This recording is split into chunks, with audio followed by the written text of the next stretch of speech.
মালিক রে, আমি বড় পাপী, আমি বড় গুনাহগার।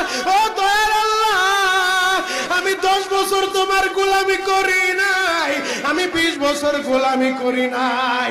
আল্লাহ, আজকে মনিরুল ইসলাম শরীয়তপুরী আমার ভাই শোনা গেছে তোমারে বন্ধু বানাইলে ওই জান্নাত পাওয়া যাবে। মালিক রে, তুমি আমারে দাও না মাফ কইরা। যুবক রে, যদি কেউ আল্লাহরে বন্ধু বানাইতে পারে তার কোনো আর চিন্তা নাই, তার চিন্তার কারণ নাই গো বাবা। এ যুবক ভাইরা, দাড়ি পাকা বাবাজিরা, সবাই আমার দিকে একটা নজর তাকান।